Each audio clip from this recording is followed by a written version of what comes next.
L'auteur de ce livre, c'est le bien-aimé frère Devin Fromke. Le titre du livre, La suprême intention. Nous sommes au chapitre 23, petit 3. Chapitre 23, petit 3.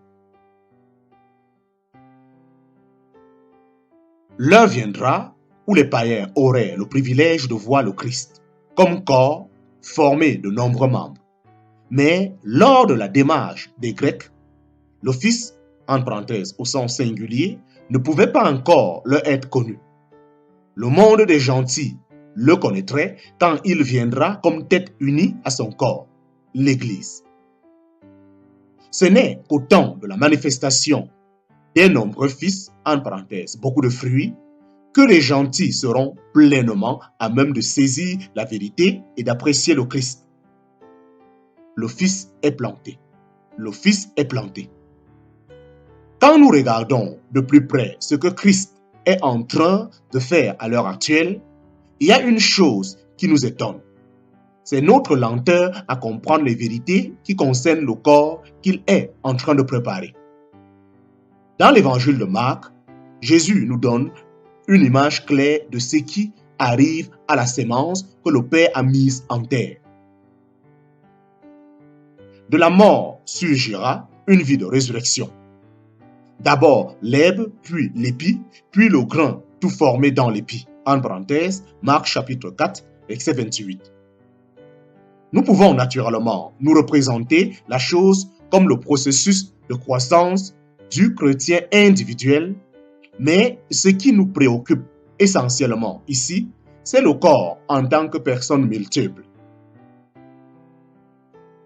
Dans l'Église primitive, nous voyons l'herbe. Depuis ce jour, dit il y a 2000 ans, qui vit surgir l'Église en nouveauté de vie, cette Église a grandi et a atteint le stade de l'épi. Et nous croyons qu'elle ne va pas tarder à mûrir pour devenir le grain tout formé dans l'épi. Nous sommes à la veille de la moisson. Il y a cependant, croyons-nous, bien des grains qui manquent encore de maturité et qui ne sont pas prêts pour la faucille du moissonneur. Dans l'Église primitive, nous voyons l'herbe.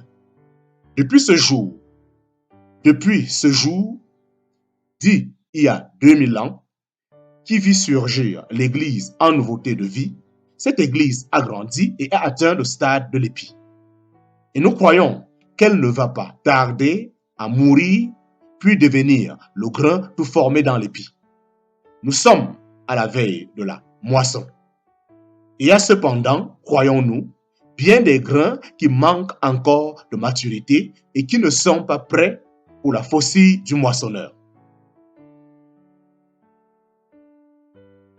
Nous trouverons ici une aide appréciable si nous arrivons à comprendre comment s'opère dans notre dispensation l'œuvre de sanctification que Dieu a accomplie.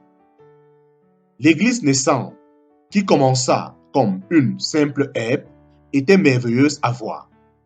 Que de chrétiens ont souhaité revenir à cette vie du premier siècle, telle que le livre des Actes nous le dépeint. Mais il y a une distinction à faire, que nous sommes trop portés à oublier ce qui était là au stade de l'herbe parvient pour finir au stade plus glorieux du grain tout formé dans l'épi. Nous faisons erreur quand nous essayons d'imiter l'Église primitive dans sa manière de vivre. Ce qui intéresse Dieu aujourd'hui, c'est l'expression spontanée de la vie du Seigneur Jésus. Cette vie est identique, aussi bien en pratique qu'en principe, à ce qu'elle était quand l'Église fit son apparition. Mais le grain mûri, tout formé dans l'épi, est différent de l'herbe tendre du désert, de l'herbe tendre du début. Nous faisons erreur quand nous essayons d'imiter l'Église primitive dans sa manière de vivre. Ce qui intéresse Dieu aujourd'hui, c'est l'expression spontanée de la vie du Seigneur Jésus. Cette vie est identique, aussi bien en pratique qu'en principe, à ce qu'elle était quand l'Église fit son apparition. Mais le grain mûri, tout formé dans l'épi, est différent de l'herbe tendre du début. Prenons-y garde. Nous tirerons profit à observer la méthode sanctifiante de Dieu par laquelle il fait sortir de l'herbe pour finir le grain tout formé dans l'épi. Elle peut se résumer en 3 mots. Une crise, un processus et un but. Elle peut se résumer en 3 mots. Une crise, un processus et un but.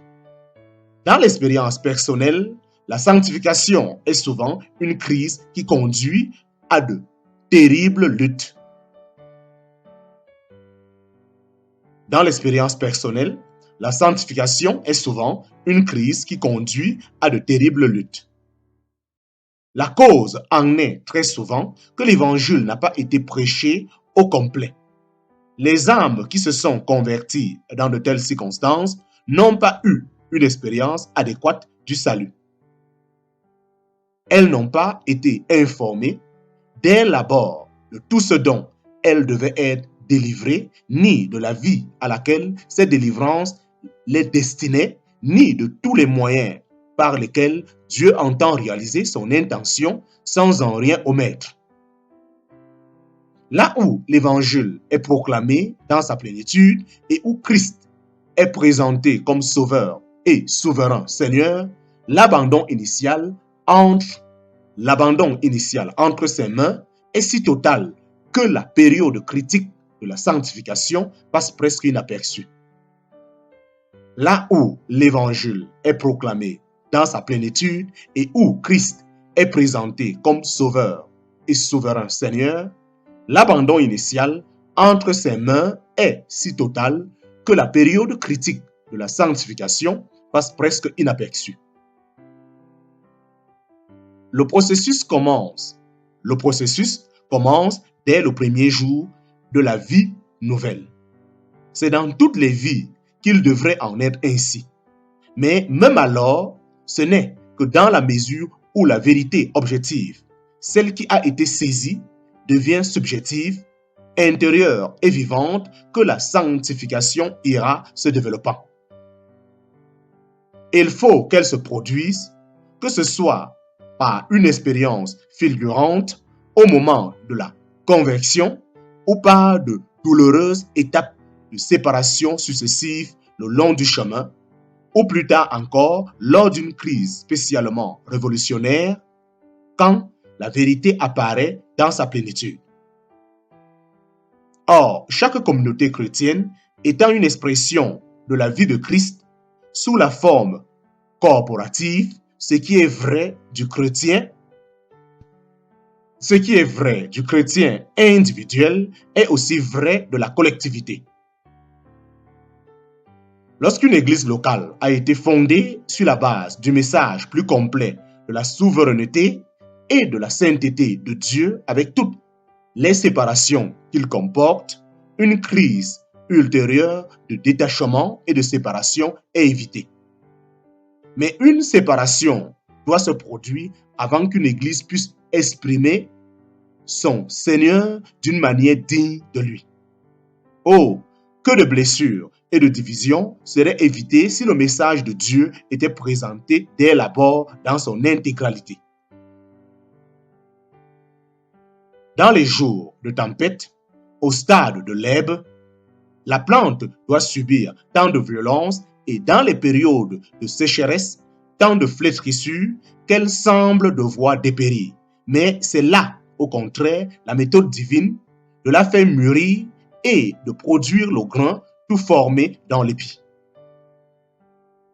C'est ce but merveilleux qui était en vue quand nous avons été unis à la suite d'une crise pour constituer une communauté.